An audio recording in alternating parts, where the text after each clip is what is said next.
Thank you so much for being here, Lama. We're happy to have you. We've got, just to let everybody know, we're recording tonight's session. So if you have anything that you prefer to keep private, we can always have a personal interview with Lama Losang. My name is Michael Vizera. I'm the assistant director here. That is Karma Jamso, the resident monastic here. We've been currently reading the biography of Khenpo Karthar Rinpoche during our book study on Tuesday nights. But the second Tuesday of the month, Lama Losang joins us. We have a few questions lined up, but please feel free to bring forward your questions. Lama, how would you like to start with some of the questions we have here, or how would you like to begin tonight?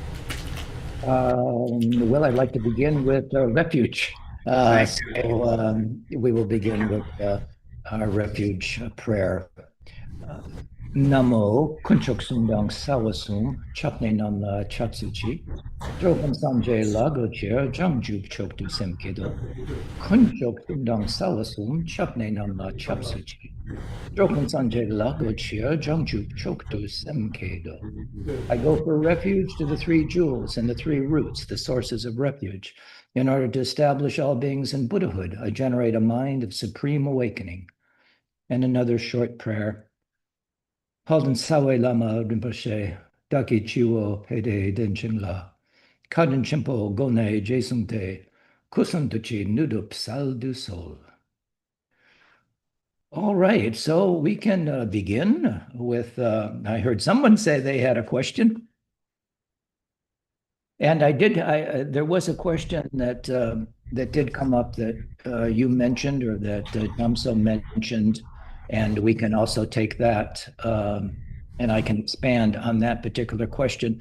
What I thought would be good from that question that was mentioned is a description of the 5 paths.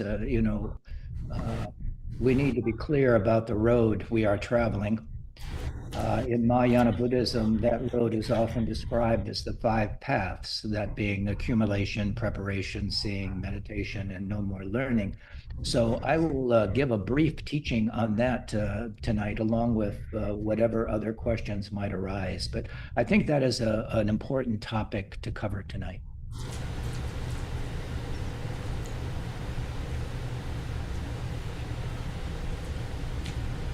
Thank you, Lama. So was there an initial question, or do you just want me to begin? Yes, I did have a question. This is, I'm still fairly new to this. I have not taken refuge or anything like that yet. So I've been, in my practice time, I've been practicing Chenrezig on my own. I've, asked questions here, and I have, a good book from Bokar Rinpoche about Chenrezig practice. But my question is about the visualizations. Approaching the visualizations as a first timer, it's kind of challenging, and I'm just wondering, what should I expect as I progress through the visualizations? Is it something that I just kind of build over time and hold a little bit more in my mind as I progress through? Yes, so do you have an altar set up at home that you practice? No, I do not. I've been doing the mantra, Yeah. visualization with the mantra, but I have not been doing a full, practice. It would be good if you have an image of Chenrezig for starters. It's hard to visualize for a lot of people. Some people say they can't visualize, but it is a skill that can be developed over time. I often give the example of, if I ask you to visualize your favorite pizza, my hunch is you could do a good job with visualizing your favorite pizza, all the things that you like on it, and all of its qualities. But we're not used to doing the visualization with the deity. But as you progress along it, your mind becomes more geared to doing so, and it develops. And that's an important part of the practice. We want to definitely improve our visualization. It is really, you have to understand that you are more like Chenrezig than you are like who you think you are. So that is one of the things I wanted to talk about when we talk about the five paths. Right now, you are on the path of accumulation. That is the first level, is accumulating knowledge, through your reading, from the teachings that you hear. It can be online, it can be, at the center. But you are now on the path of accumulating knowledge, and how to do things. But knowledge is not wisdom. It is the beginning. It's part of our preparation. And there's other things that we can talk about as far as preparation goes, which I will do. But don't feel bad. The most important thing is that you realize that the Chenrezi is there. If your visualization is not quite up to par, know that you can develop it. But that's why I say having a rupa, a statue of the of Chenrezi, or a tanka, or just a small picture, something that you can put in your mind stream, and you see what he's holding, his posture, and all of the accoutrements that he has, the lotus and the rosary, and his hands, holding a jewel. So that is an important part, is to have a reference point. But I'm going to go into some detail about just that. Okay. May I ask a follow-up question? Sure. I was, Carmen Johnson was kind enough to give me a card, so I do have a visualization card, and that is helpful. Yes, it's imperative. When you say, to know that Chinrezi is there, this is, I am admittedly a natural skeptic. Like, it is kind of difficult for me to approach those kind of things, but I'm trying to keep an open mind. How can I build confidence in that? By practice. So that is not unusual, but doubt is the biggest obstacle for anybody, and that's skepticism. We tend to be that way. We're Americans, show me your data, and just Yeah, we exactly. want to be as analytical as we can be. We're taught to be that way. But there's a certain point where this goes beyond that. And so there requires a certain amount of devotion and trust in the process. And that also requires time in the art. It's like anything else. If you want to, no matter what it is you do, you need to practice. And it is good, first of all, taking refuge. Hopefully, this weekend that's coming up, the anniversary, there will be refuge given. Are you intending to take it then? I will be out of the state, and I don't feel like I'm ready for refuge just yet, but it is something that's been on my mind. It's something I'm thinking about. How But long have you been at the center? I've been since January 1st of this year. Okay. And what makes you say you're not ready? I'll trust that that is the case, but I just want to know why you say that. Because I feel like I want to be confident in it.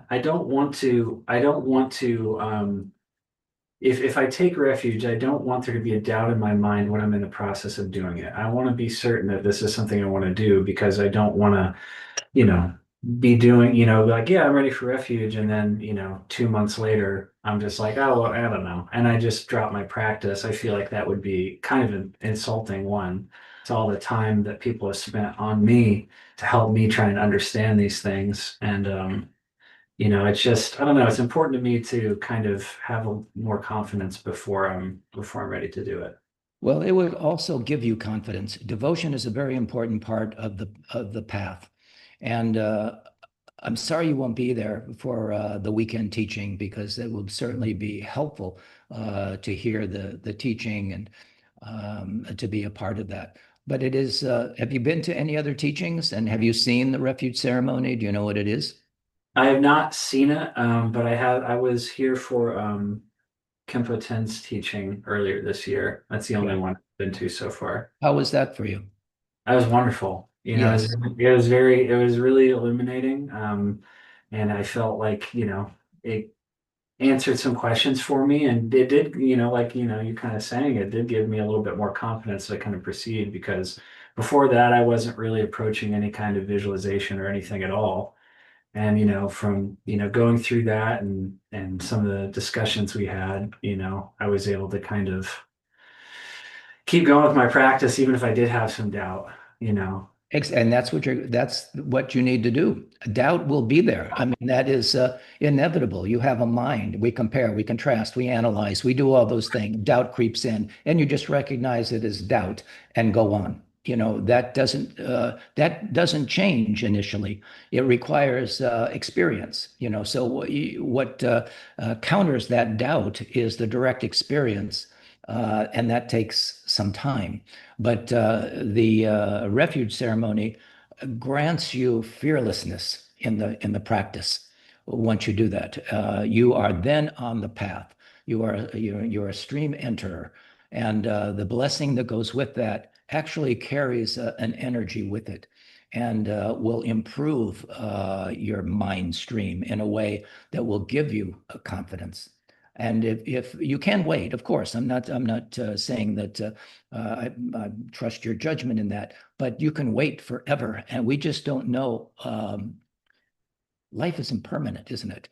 We don't know if you're going to be around tomorrow.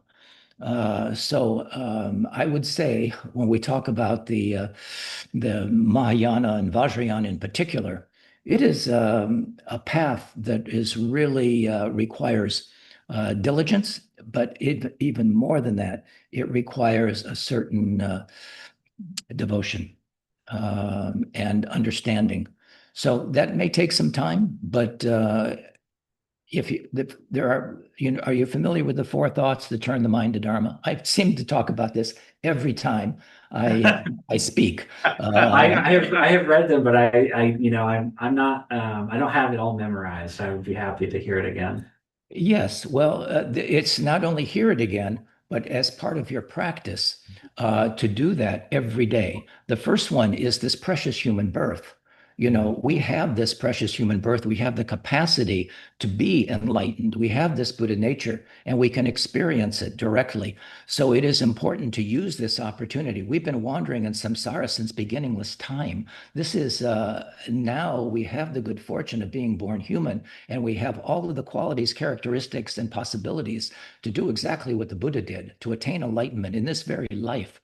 So it is important that we understand that, we contemplate that until we feel it in our bones, that this precious human birth is not to be disregarded or ignored or thrown away. So the sooner you come to that realization, and that's what these are the four ordinary foundations, they're called. The four extraordinary foundations are Nundro, and that's another part of the practice that is along the way that hopefully you will have the opportunity to practice. But first comes refuge. And in these four ordinary contemplations, the first one is this precious human birth. This is not an accident, by the way. There are 6 realms that you could be born in, all of which are not as beneficial as being born human. This is what the Buddha taught. It's not my good idea. This is what the Buddha taught. So having this precious human birth, you have had some good merit. And to be in that room where you are studying, contemplating the Dharma, the seeds are already there, or you wouldn't be there. So there is something that's propelling you right now to be in that seat, to be listening to the Dharma. That is merit. That is from good actions done in the past. So that is the first of the contemplations, this precious human birth. And the second is impermanence. Like I was saying, I often say we don't know what's going to come next, first, death or dinner. And it is like that. We think we're going to, I'll wait till I have some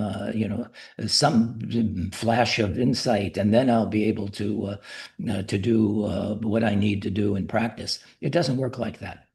We have to really feel this impermanence. We have to understand that this life is short. Even if I'm going to be 77, and it goes by fast. And I've had lots of near-death experiences. So I feel fortunate, and that has been a catalyst for my practice to know that any one of those things could have taken me out, whether it was a stroke or heart attacks. I've had them all. And it could have been the end for me. So I know about impermanence and I know about this precious human birth. So those two things propel us into action. The next one is karma. So the thoughts you're thinking right now, I need to have more time. I need to be more prepared. All those kinds of things. It can be a limitation and it can be an impediment. So I want you to look at that. So we consider this precious human birth. We consider the aspect of impermanence. Are you with me so far? I am. Okay. The next one is karma. And as I said, you have some very good karma already to be born human and to have been exposed to the Dharma. This is not easy. If we look at the world, how many people are actually practicing? How many people have the wisdom that that practice brings and are on the path to Buddhahood? That is a very special thing, and you're planting that seed. So karma is a very important thing, and we contemplate that. And again, to realize how fortunate you are right now. And the last is the unsatisfactoriness of samsara.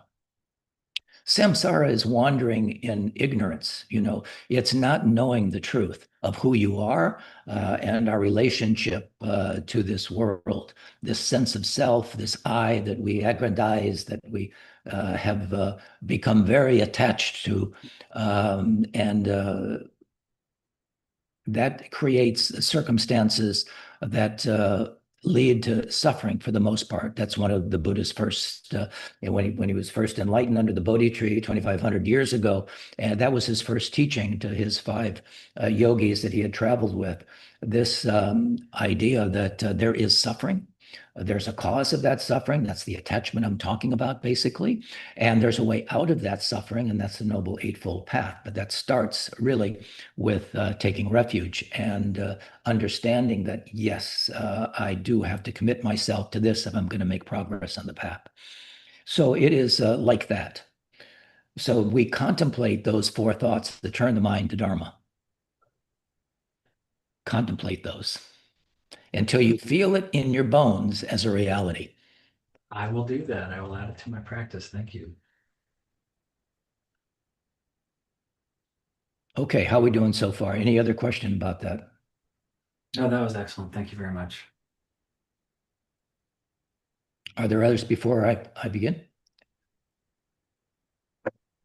Lama, the only question that I can add, and it doesn't have to be right now, but before we end tonight, if you can talk a little bit about Karmapa doing the reading transmission for White Tara on Saturday morning, because we'll Yes. be streaming that here at the center as well, and it would be good information for those that are attending. Yes, it would be good information. And to get that from His Holiness, he did this text. This is his version of White Tara. And to get the reading transmission, the lung, for that is quite exceptional. That is a blessing. And there's a lot of spiritual energy that goes with that. So when we talk about devotion to a teacher, Karmapa is the head of our lineage. And it is a connection when you take an empowerment, when you take a teaching, that is a connection that will serve as a seed for that devotion that we're talking about. And it is a powerful thing. So it's a blessing as well as an energetic connection to the lineage. We say lineage like line. So when we flip the switch to the lights, they go on because there's a line of electricity going from that switch to the light that turns it on. If there's a break in that, that light will not go on. So when you begin by hearing this reading transmission and the empowerments that go with it, particularly for this wonderful practice of White Tara, which was Kempo Rinpoche's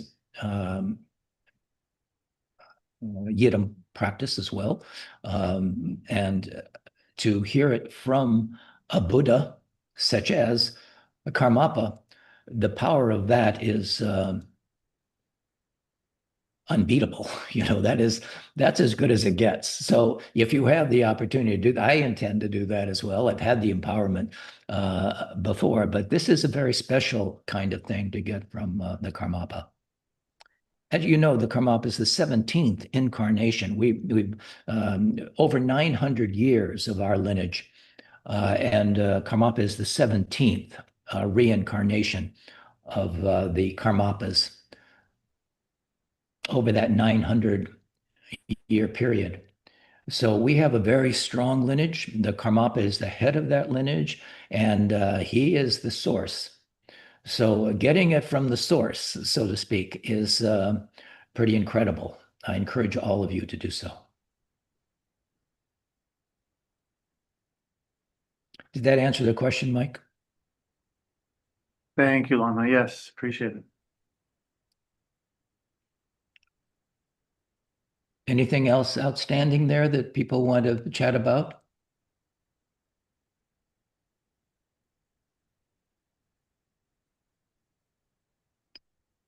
All right. So tonight, I want to do three things. First, I want to introduce the 5 paths in ordinary language that we can understand about the path. And this is a path in the Mahayana, but it's also in the Vajrayana. We use the same sequence of events. So I want to show how they describe what we are already doing in practice. And third, to clarify why Vajrayana is called a result or fruitional vehicle. The Vajrayana is the jet plane to enlightenment. We're not talking about eons. We can attain enlightenment in this very life if you attend to it and you have that kind of motivation, intention, and the blessing of a guru, the blessing of a teacher who can really guide you in that way. All of our lineage masters have done just that. And there is a certain formula for it. So we develop those conditions. Everything is causes and conditions. So to have the empowerments and to have the practice and dedicate yourself to it with devotion and diligence is how we travel the path. So there's a common misunderstanding, especially when people first hear about Tantra. It's also called Tantrayana, Vajrayana. And they hear that it is faster and think that it must skip over difficult parts of the path. But from the traditional point of view, that is backwards, actually. A more powerful method requires a stronger foundation, not a weaker one. So a good line to remember throughout with this discussion, the common path, is not what Tantra leaves behind. It is what Tantra assumes you already have. The Tantra assumes ethics, bodhicitta, loving kindness and compassion, the way of the bodhisattva, and devotion. I can't emphasize that enough. Bodhicitta and devotion are key to your progress on the path. You can't arrive at the conclusion without developing those two things in particular, bodhicitta and devotion.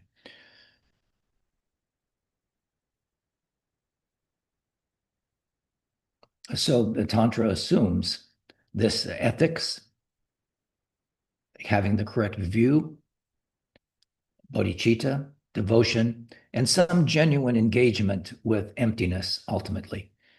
But that takes a little time. Without those, the outer form of Tantra may remain, but it's not, its real function is lost.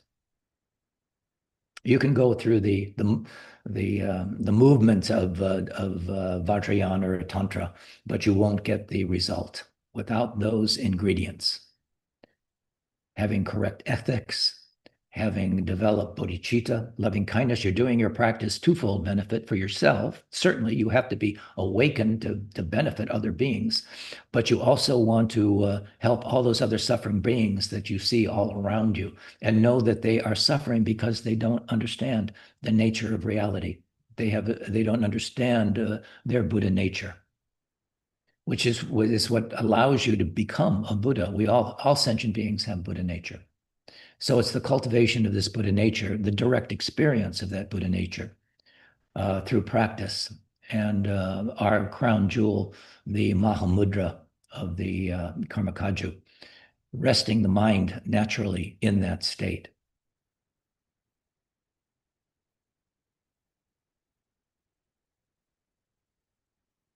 How are we doing so far?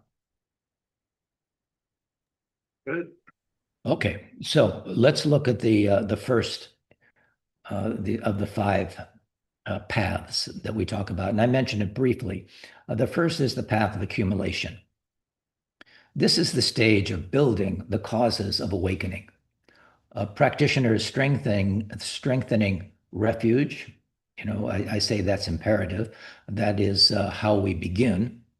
Ethics, generosity, compassion, devotion, and the aspiration for enlightenment.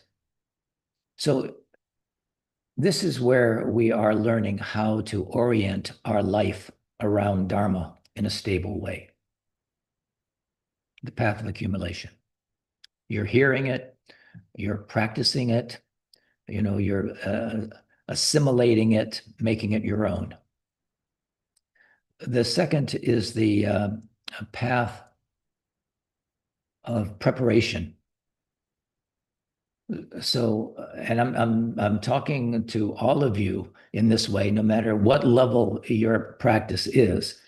So the second is the path of preparation. At this stage, understanding of emptiness becomes more refined, more experiential.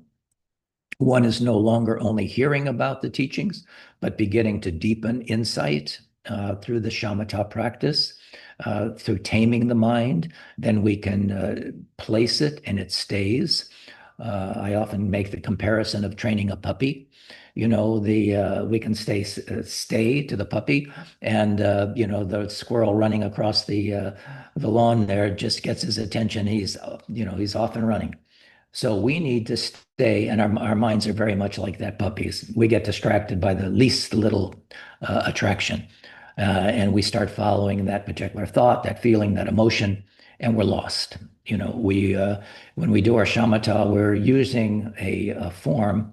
It's with an object, and our object is usually the breath. So we continue to bring our awareness to the breath as the anchor of our awareness. And then once we stabilize that and we make the mind workable, then we can go into insight meditation, and that's where the goodies begin to arrive. We can stabilize the mind, we can rest in that, and then we get the glimpse of emptiness. Our mind is at ease.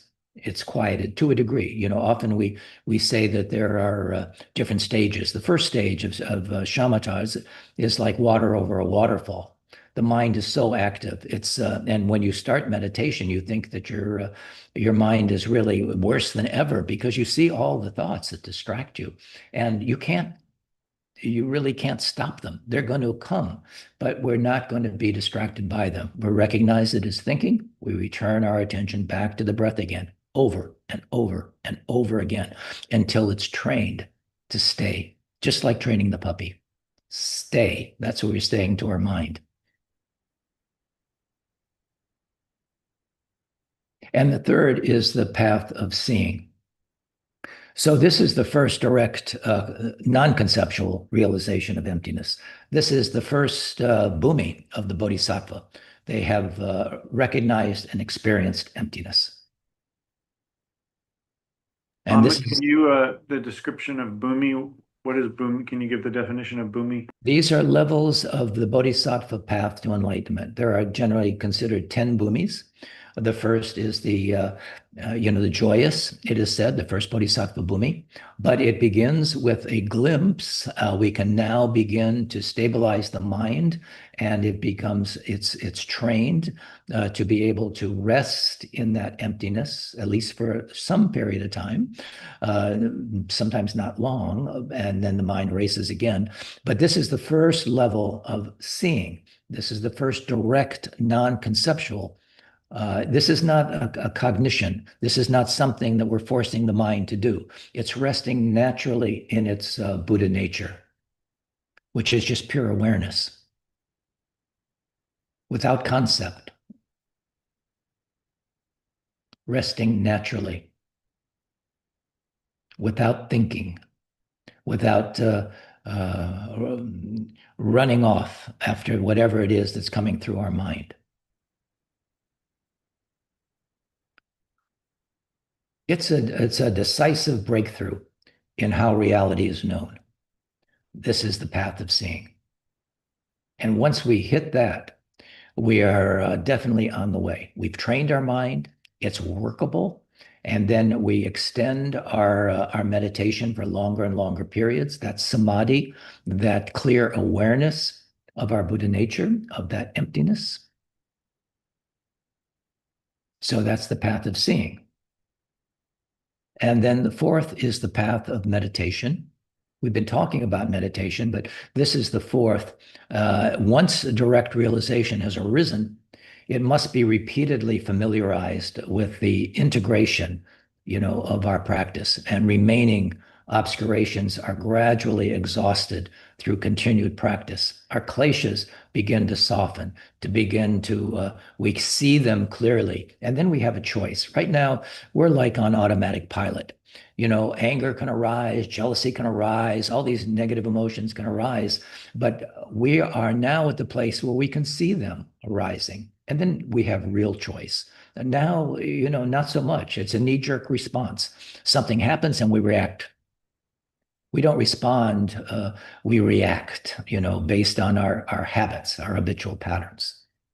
Now we're beginning to really come to, we're removing the obscurations, and our seeing becomes clear in this path of meditation. And we can rest for longer and longer periods in samadhi, which is the direct experience.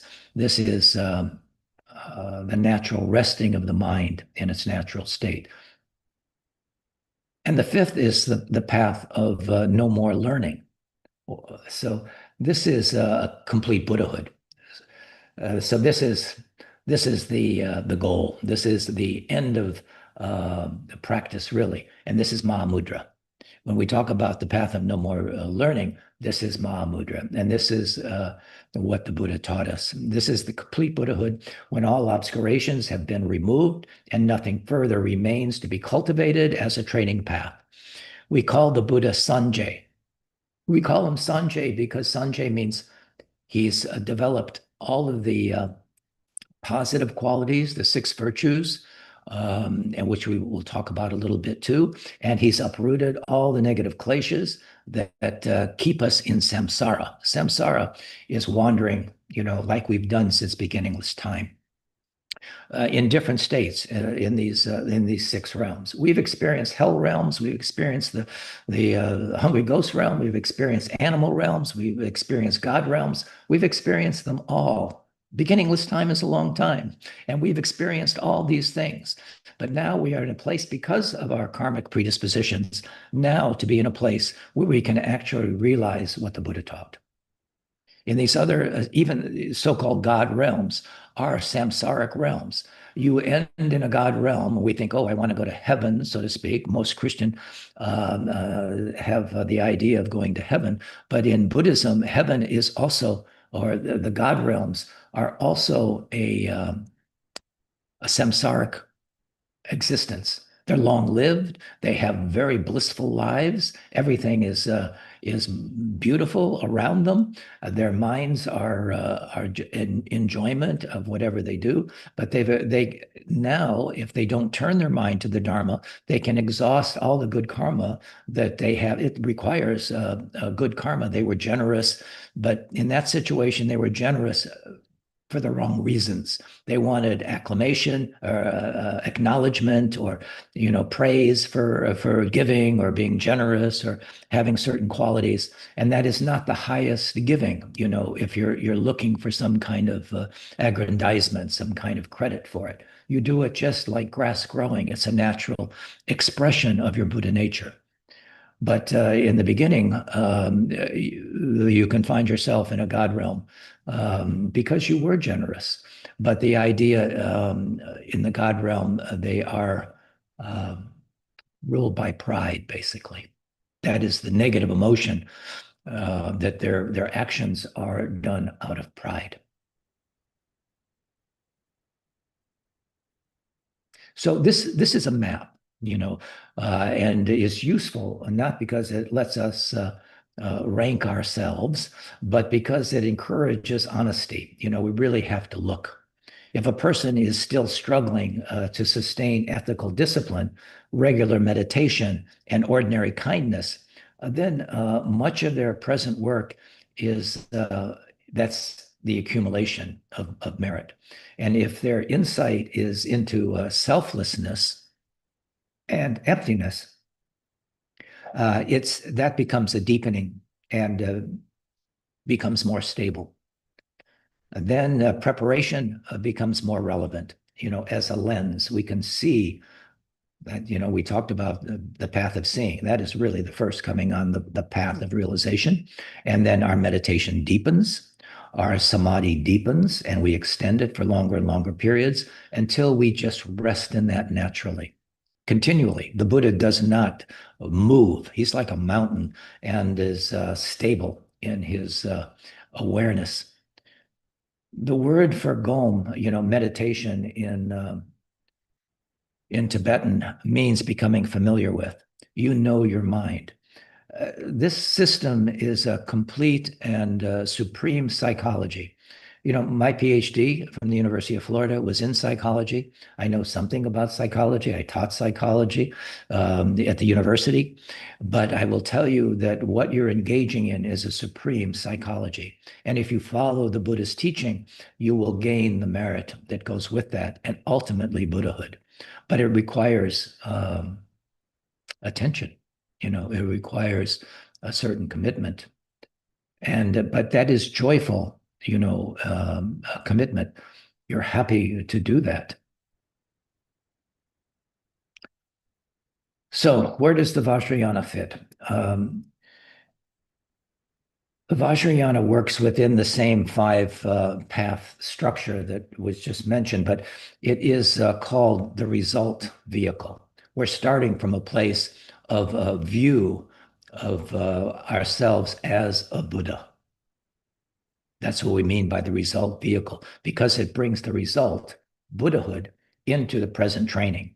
Rather than only cultivating causes gradually, Tantra also rehearses awakening the body.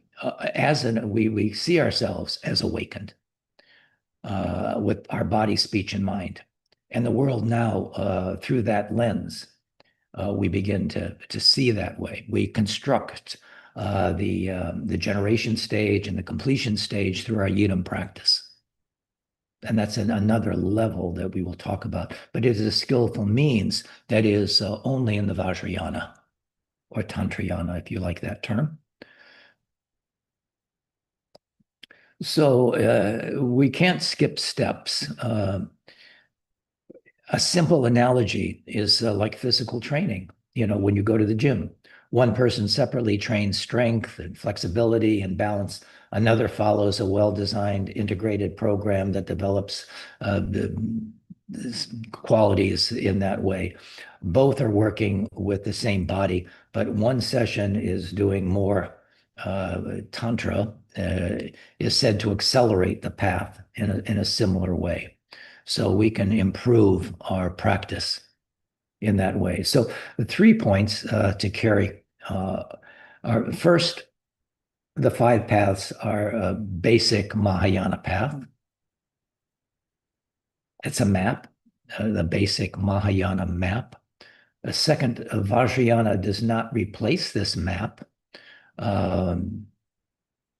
Third, faster means more integrated, more demanding, not easier.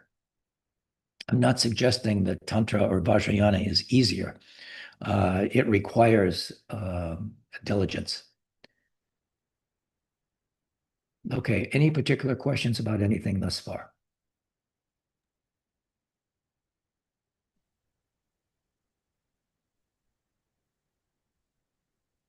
So just go ahead. So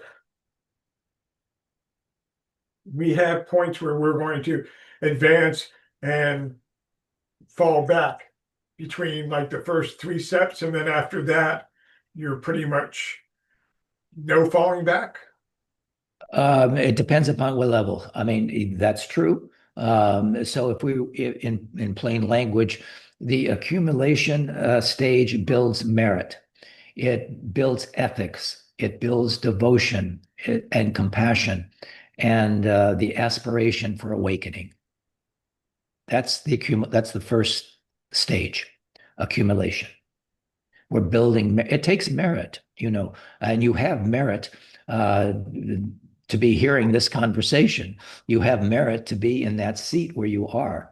So this continues now to continue to build merit and ethics. You can't be an unethical person and progress along the path. And that leads to devotion. You understand that deeply in your heart. And the compassion, loving kindness, that is the path of the bodhisattva, bodhicitta, and the aspiration for awakening.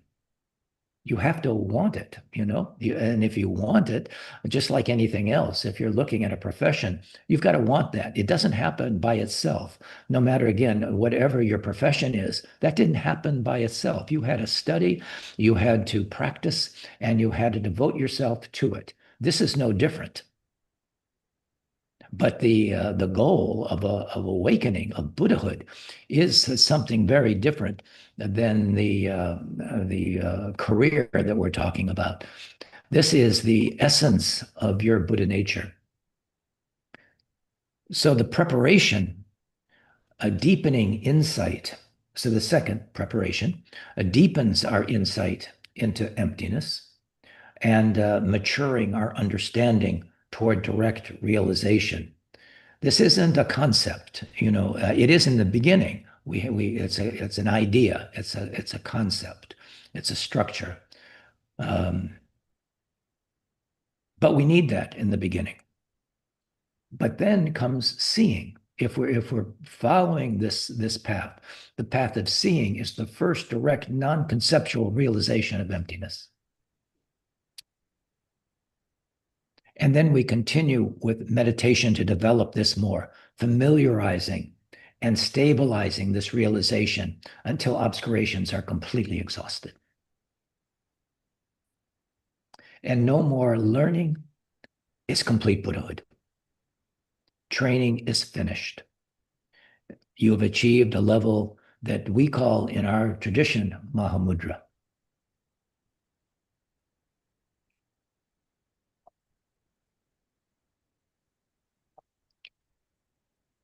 So there's a particular way that it is taught. When we talk about fruitional logic of Vajrayana and the certainty of deity yoga, the students should understand that deity yoga is not fantasy. In the beginning, where it's a creation stage, and yes, we are kind of faking it until we make it, and we're visualizing ourselves as a deity. But we have to understand that's really who we are. We are not this a combination of these different elements. We are more than that. So we begin to get a full understanding about the nature of reality with our pure perception. This is a pure realm. And this is what differentiates it from all the other paths.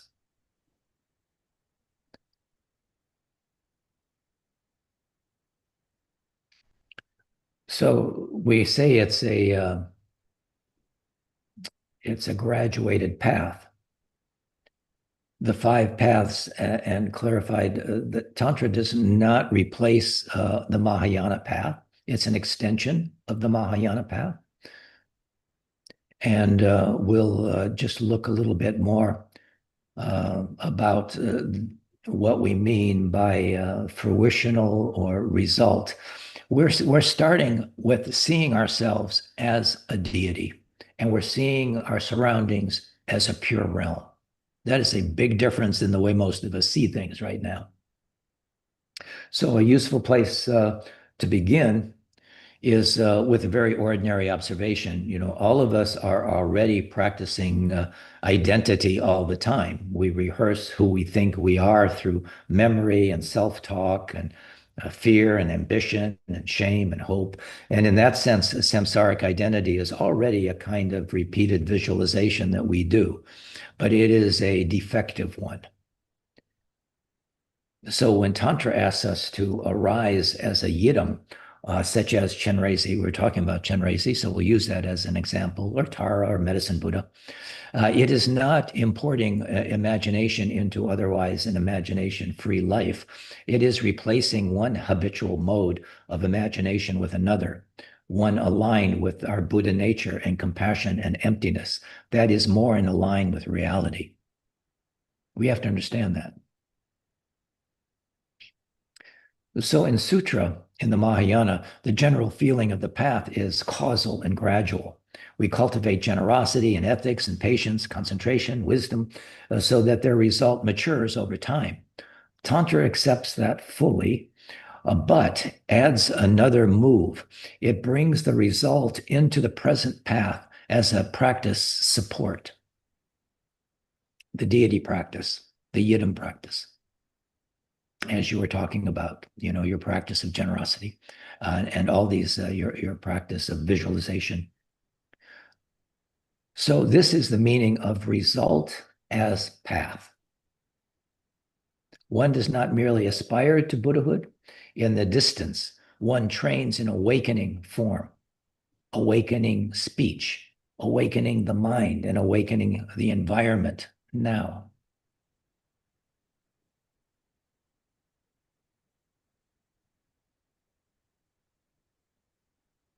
And this is most visible in our deity yoga practice, which we're doing with Medicine Buddha earlier.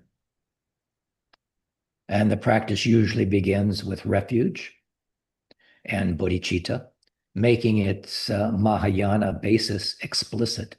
You know, we start with that, and we bring the Mahayana path to it. But then one may dissolve ordinary appearances into emptiness, as you did with the Medicine Buddha. And from there,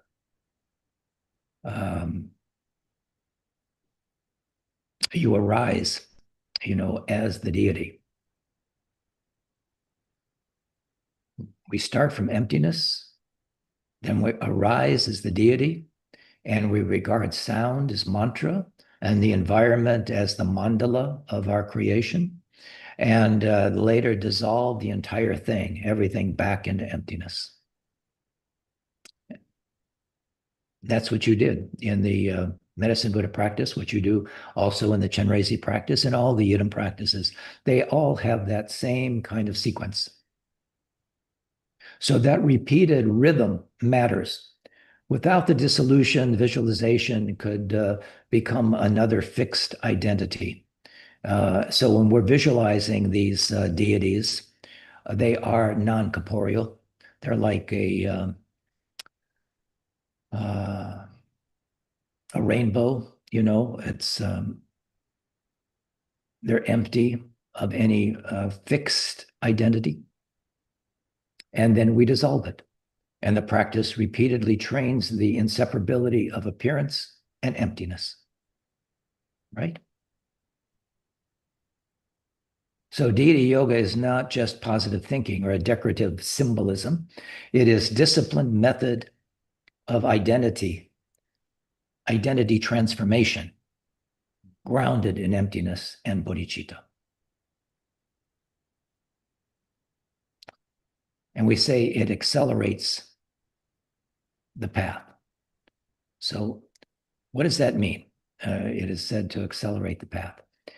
Because a single tantric or a single yidam practice, this may be doing many things all at once. It accumulates merit.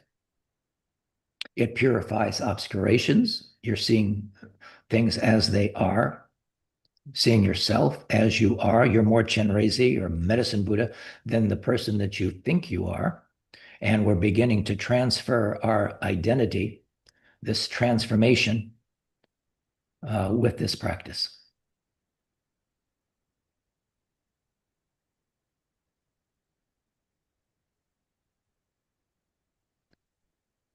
You'll sometimes hear the term pure perception or divine pride. So terms like divine pride and pure perception need careful explanation as well.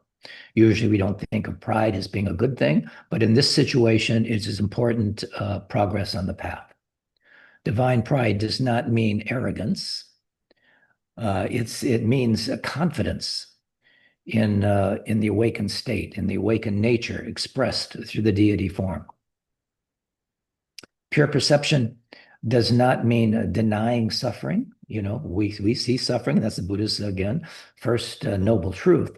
It means seeing that beings are not reducible to their confusion and that appearances are not as solid as they seem.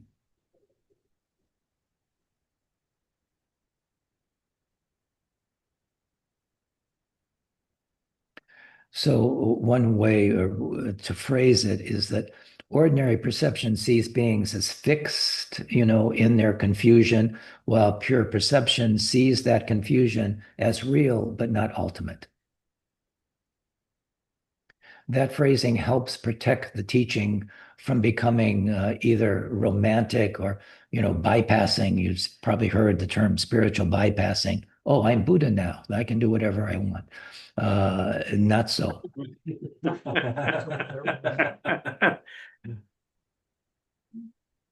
And that you have to take care of that.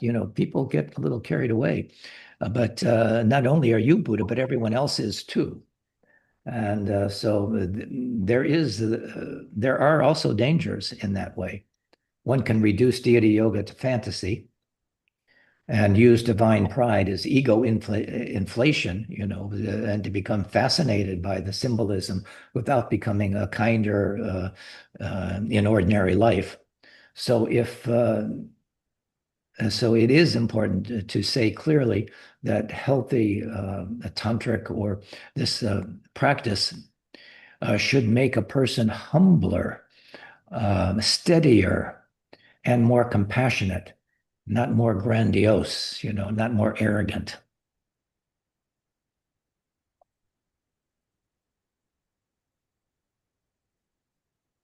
So again, 3 points that we should probably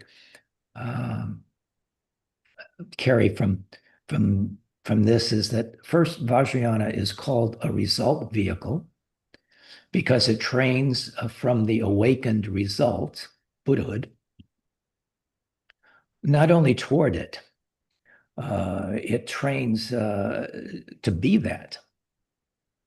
And second, deity yoga is a disciplined method of sacred re-identification, we can say, from our usual ego-centered self-identification. It's not mere imagination. And third, its speed lies in integration. Many functions of the path are united, in one practice form, the deity yoga.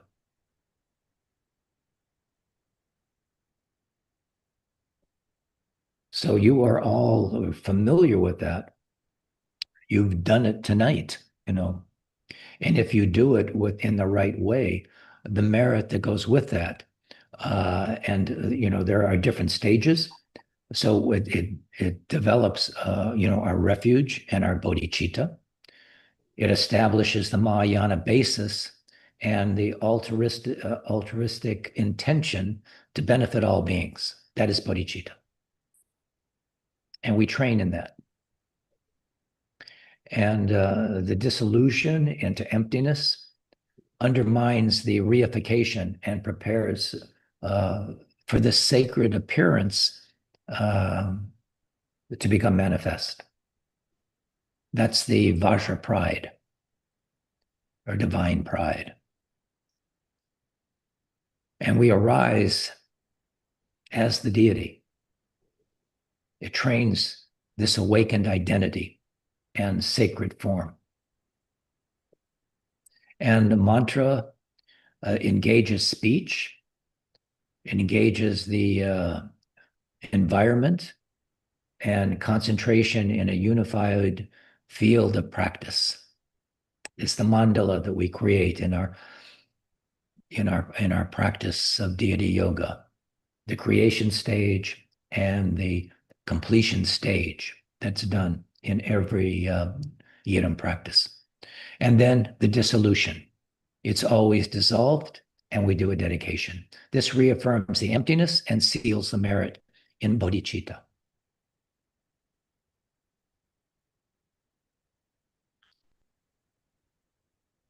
Are you with me? How are we doing so far? I have a question, another one. All right. If I may.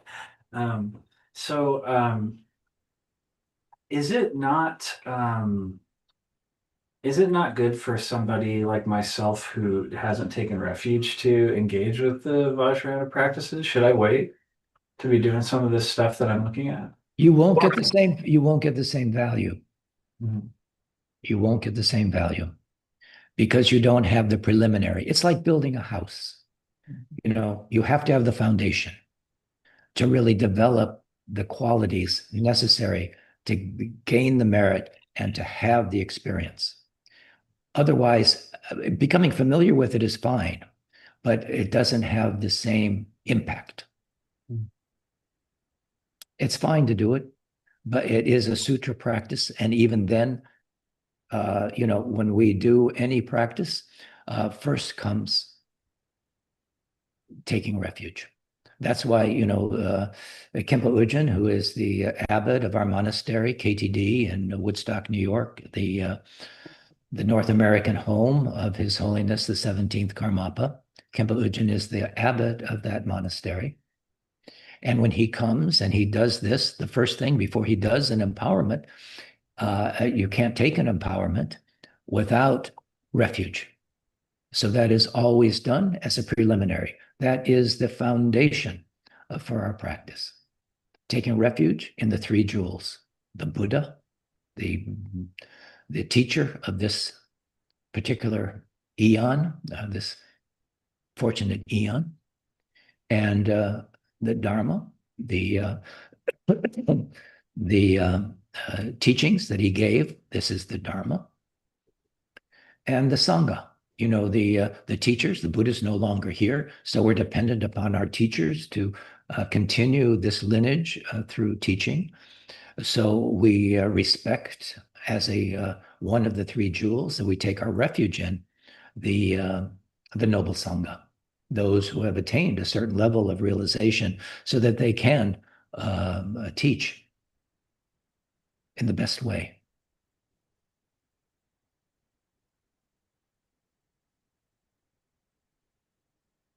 Did that answer your question? It did, thank you.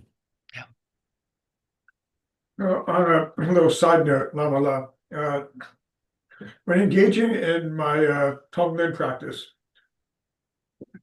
there's a particular person who I do this practice for, sort of, realizing that this person must be horribly sick, because without them being ill, there'd be no reason for them behaving the way they do. Right. They're They're confused. Yes. Yeah. And so you do the practice, and then the next day it's, oh wow, there's another bizarre moment, and you do it again, and you do it again, and you do it again, and it's all part of a regular practice. But at some point, I've sort of hit, until this person passes this realm, till their life stops, they are not going to stop behaving the way they behave. Well, I wouldn't say that. I wouldn't put that on them. They have Buddha nature, and at any moment they can wake up. So, what you do in when you dedicate the merit to them, that does have a power, that does have an influence. So, and it can happen to anybody at any time. Milarepa is an example of that. He did black magic. He killed many people, but he also was very committed afterwards. And that's why it requires a teacher, to wake you up, to shake you up sometimes, so that you see the truth. And sometimes it's like Marpa he was not easy on Milarepa. But it was because of how he skillfully taught Milarepa that it allowed him to burn off some of that negative karma and to go down the path to realization. But he was a very exceptional person. He was very diligent in his practice and committed to attaining what his teacher taught. So if we have that devotion, if we have that integrity of body, mind, and spirit, we can achieve the goal too. So anybody can. So we don't want to turn our back on anybody. So continuing as you say, Jamso, to devote your practice in a particular kind of way, and you can do it for more than one person. There's no lack of merit. You won't run out of merit. You can give it to everybody, and do Tonglen, for them as well. That is sending and receiving. That is also a way to cultivate bodhicitta. That is an excellent way to cultivate bodhicitta. And you are the best receiver of that merit. The cultivation of bodhicitta will be expanded. So it may benefit you actually more than the person that you're devoting the practice to. But at the same time, it includes them. Well, I run the standard, myself, most loved ones, mundane people, and then there's that at the very end, the person that I find difficulty in dealing with. And Milarepa was sorry for what he did. That's the reason he went and sought out, Marpa. It wasn't like Marpa found him being, disruptive and said, hey, come this way and stop being disruptive. He was sorry and actually went to, learn to be a better person. But he had to come to that realization. And that person that you say he's not going to change until he dies, that is not necessarily so. And we have to, yes. And I wouldn't put that on him. I wouldn't have that limitation at all. He can be transformed at any moment because that Buddha nature is as real now as it has ever been in that person. But they're just ignorant. They don't realize it. But it can just take a moment of realization to turn that around. And maybe in this life it won't happen, but it could. And we want to have that mind of enlightenment to say that this person too can attain perfect enlightenment. And it may not be this life. He may not have the opportunity, she may not have the opportunity to really develop that right now, but they will. That's our birthright, and that is something that we will achieve, hopefully sooner than later. But that is our destiny. So we continue, and those are our best teachers. Those people who we have a hard time with. So we don't abandon them. They are very good teachers for us. I will strive to do that. Thank you, Mama. Yes.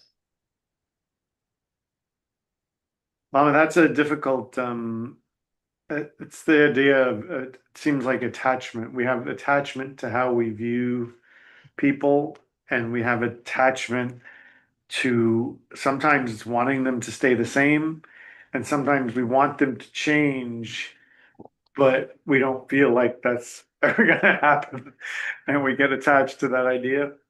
Yeah, That's right. And that's a fault, to think that way. They have every opportunity to change. Maybe they will, maybe they won't, but that Buddha nature exists for them and they will at one time or another. And if you can influence that in that way, that's great. But, the Buddha couldn't do it for everybody either, or we would all be enlightened. He just showed the path, but it's up to us to engage in that path to the best of our ability. And we can't make anyone else do it. But to have compassion for that person, know that they're suffering because of their own wrong views. That's what the Bodhisattva does. He recognizes that we all have that same ability, and we are keeping ourselves ignorant and suffering because of our lack of correct view. But it doesn't mean they can't change. And that's we have to get over that for ourselves too. I mean, people, practitioners can say, "Oh, this is just who I am. I can't change." That is false.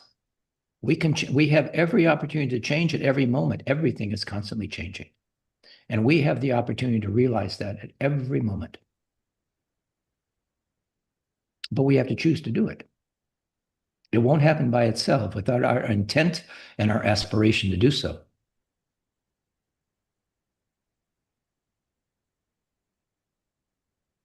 And that is where the generation stage and completion stage and the Yidam practice comes in, because we see ourselves as that Buddha. And that's what Buddhas do. That's what bodhisattvas do.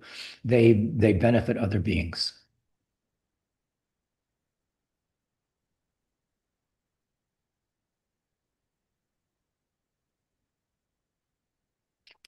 Any other questions about that? This is good. I appreciate your questions and resolving some doubts that you might have. But it requires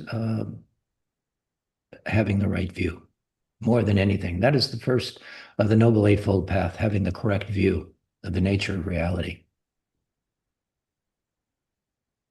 And what the Buddha taught is the path to achieve that.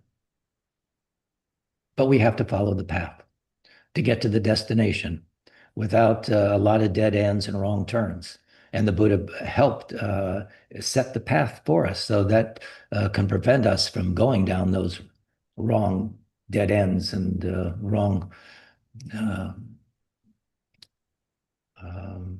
distractions, those kinds of things.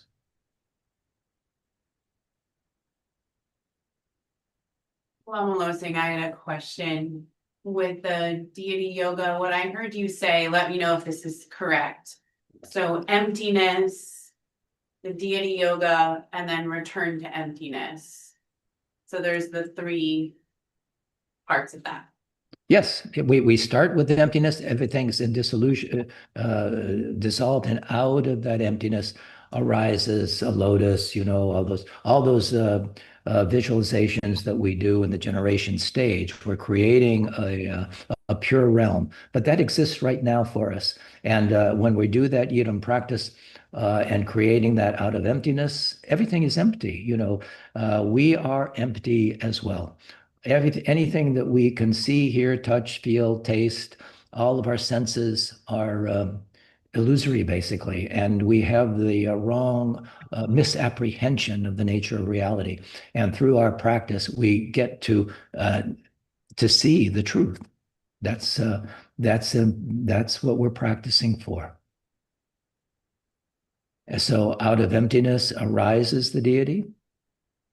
And we do the creation stage, we do the mantra recitation. After the mantra recitation, we rest in that completion stage, and then we dissolve it all. After we dedicate the merit, we dissolve it, and then we dedicate the merit.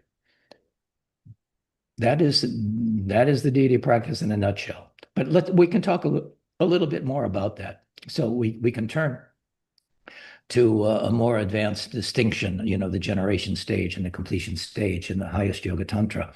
So a natural question arises if the generation stage already includes visualization, mantra, divine pride, pure perception, and dissolution into emptiness, why is the completion stage needed at all? The traditional answer to that is that the generation stage powerfully transforms appearance, meaning, and identity, but completion stage more directly with the subtle psychophysical basis of experience. It engages, well, this is a little advanced now, engages the channels, winds, drops, essences, so that the mind becomes more stable, more subtle, more stable, and with penetrating insight. That grants us that capacity. So this can be explained in a simple language. We already know from experience that mind and body are intertwined. Fear affects the breath. Grief affects the chest, the throat. I mean, we see the activity in emotions. Anger affects our posture, and energy, and anxiety fragments our attention. Completion stage teachings take this embodiment of mind very seriously and works directly with it, changing, transforming those negative emotions into wisdom.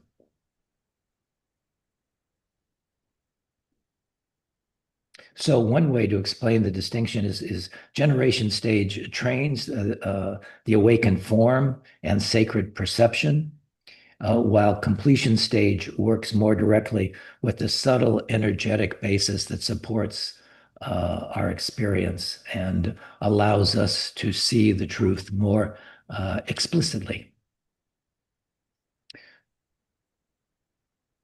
Ordinary experience is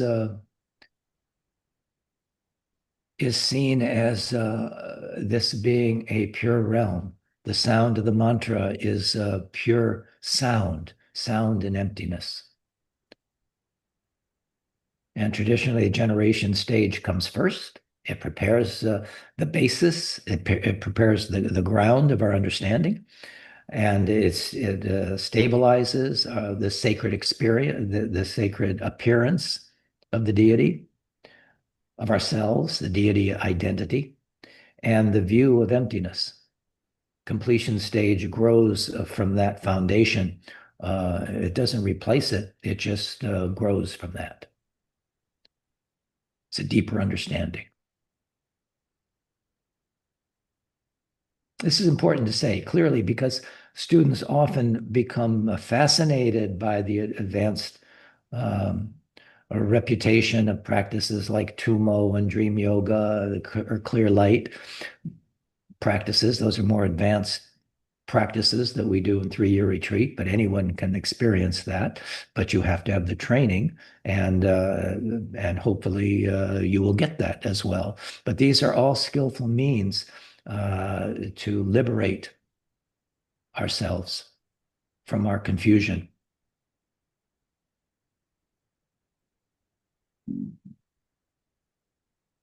So we said, that the completion stage is said to accelerate the path so dramatically. What does that mean? Well, the answer given in the Vajrayana or Tantric literature is that the subtler level of mind, the more powerful it is for realizing emptiness. The subtle level. Once we remove all of our obscurations and our confusion, completion stage practices aim to make our body, mind, and emotions more clear. So realization can penetrate those obscurations more deeply, and we're not confused by them. We just see them for what they are. And we can uproot them and transmute them into wisdom. We don't have to do our usual knee-jerk response with everything we think and feel and hear. It becomes more subtle, and we actually have a choice. When these things arise in our mind, we see them as purity. We don't reject, we don't, the so-called negative emotions. We see them for what they are. We transmute them into wisdom because they're empty. They have really no influence over us. But because of our ignorance, because of our confusion, we get lost. We get confused. This ends confusion. The direct experience of the nature of our mind, which is pure awareness. We just rest in that pure awareness. This is part of why the highest Yoga Tantra is presented as a swift path to enlightenment for the benefit of beings. Its speed does not lie in avoiding discipline or insight, but in working at a more foundational level of our mind-body process, transmuting it.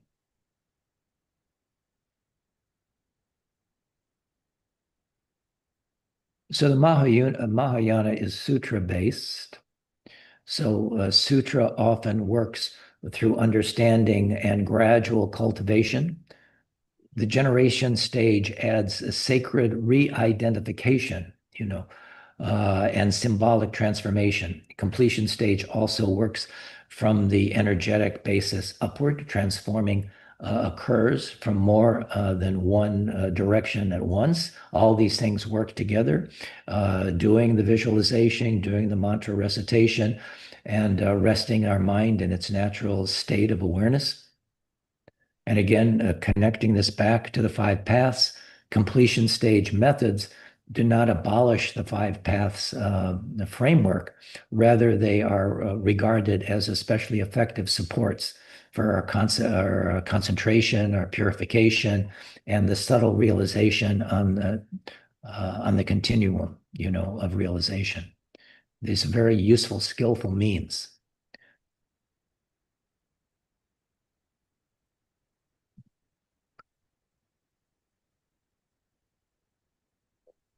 But we do have to be careful, because it is so powerful.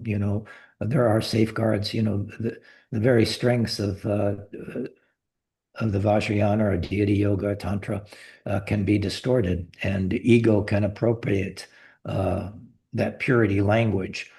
So craving for experience can masquerade as devotion. Psychological instability can be mistaken for spiritual attainment. And for that reason, responsible Vajrayana teaching ends with humility and care, not glamour and self-aggrandizement.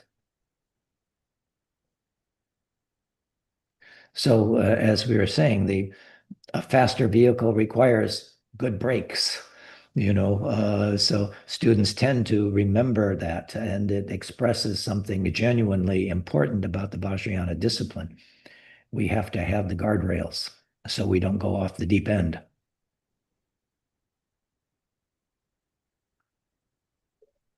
So for the 3 points that what we've just been talking about, we might say first, completion stage grows from generation stage. We begin with the generation stage and depends on it. Second, completion stage is regarded as especially swift because it works with the subtle body and mind. And third, the stronger methods demand stronger safeguards. That's why you need a teacher. And that's why devotion is so important. The Vajrayana is very much associated with devotion for the teacher. Well, that has to be said. And sometimes we don't like that. We're so independent. Oh, I can do this by myself. Good luck. Since beginningless time, again, I say that a lot. Since beginningless time, we've wandered in ignorance. We need a guide, someone who knows the territory.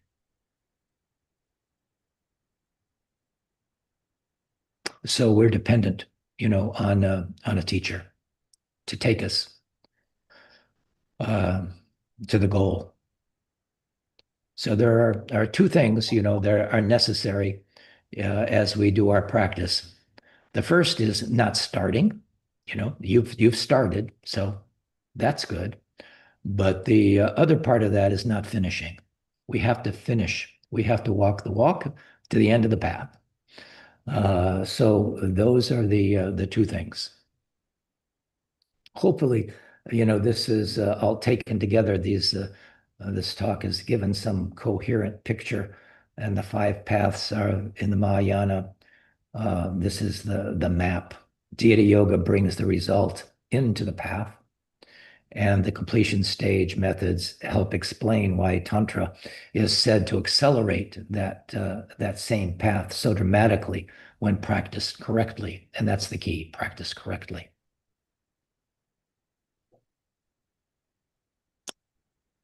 Well, once again, we pretty much exhausted our time. I always say it goes by so fast. Any other final questions or comments? I hope this was useful in some way. Do you have a question? I was just gonna say, as you were speaking, a couple of things came up, not questions necessarily, but Mhm. I teach yoga, so asana based, right? And we usually start with child's pose. It's like a whole life cycle. So start with child's pose. It goes up to standing poses, which are rather challenging, 1 foot up, 1 foot down. And then we always end in shavasana. And it's almost 20 years now, and we've always done shavasana. And recently I've had a new respect for, I've called it closing the loop.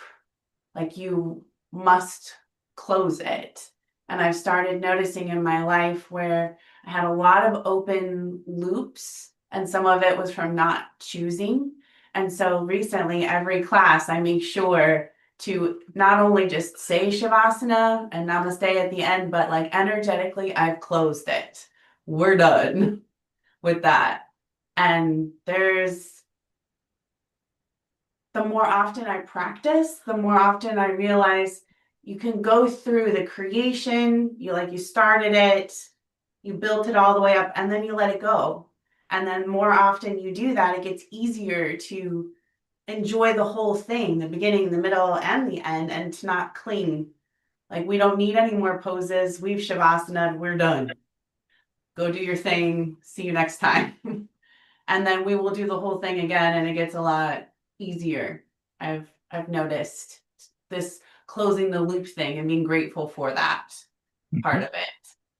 And the other thing you were talking about with needing a teacher, I have this one student who he will constantly want new practices, but he hasn't even gotten to a quarter of the range of motion that would allow him to get to the next thing. And he gets frustrated with me because I won't introduce him into more challenging expressions, but he's just not there. He's not focused. He's not breathing. He might hurt himself if I introduce him to something more. So when you were talking about that, I was like, yeah, I get it. Because at the moment, I'm on both sides of that. I am the teacher that's saying, nope, you're not ready. And I'm also the student that's like, please, I'm ready for more. So there's an awareness and compassion for both sides of how challenging that can be. Yeah, so people have to know their mind. That still comes down to that. So you can be in Savasana and your mind is still racing. Your mind is really not grounded. So you can appear to be relaxed and at ease in Savasana, but some people are snoring, they're going to sleep, their minds are just racing. They have not tamed their mind yet. So that particular person wants more, but they haven't realized, what they are. They don't have the capacity, at this point. So it is the training, that is one of the limbs of yoga, the hatha yoga, to tame the body, but we can't exclude the mind. So that is very important. And so how we do that, the training the body, we yoga is excellent, to make the body workable. We can sit comfortably, for extended periods of time without our body kind of becoming uncomfortable and hurting, those kinds of things. But it is the means for Raja Yoga, the kingly yoga of meditation. That is really the point of Hatha Yoga, or the postures. So one has training both the physical and the mental, emotional aspects, or there be obscurations. So that is what the Buddha taught.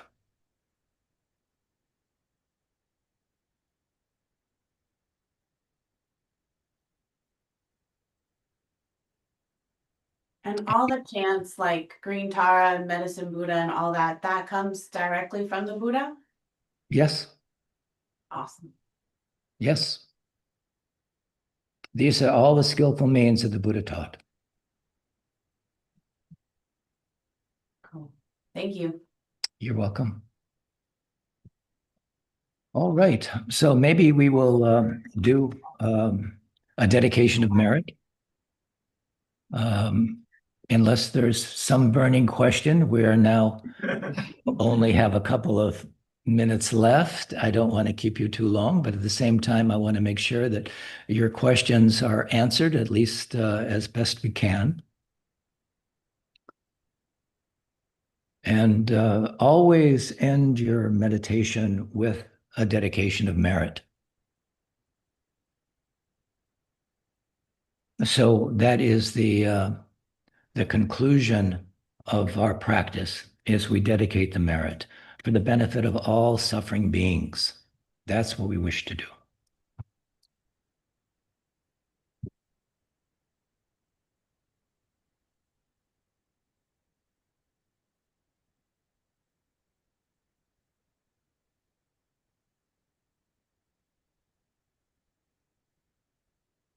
All right, so if there are no more questions, we'll dedicate the merit. I'll do it in the English. Often we'll do it in the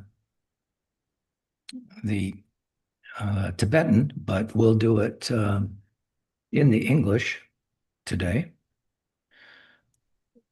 So by this merit, may all attain omniscience. May it defeat the enemy, wrongdoing, from the stormy waves of birth, old age, sickness, and death. From the ocean of samsara, may I free all beings. The courageous Manjushri who knows everything as it is, Samantabhadra who also knows in the same way, and all the bodhisattvas that we may follow in their path, we completely dedicate all this virtue. And now praise to His Holiness the Jawan Karmapa. Karmapa is the activity of all the Buddhas, victorious over the four Maras. May his teaching, this heart of the Dharma, continuously spread to the far limit of all directions, greatly increase, and auspiciously ever flourish. We dedicate this merit. So thank you, everyone, for your attention and being here, and I wish you great progress, and may you attain Buddhahood swiftly.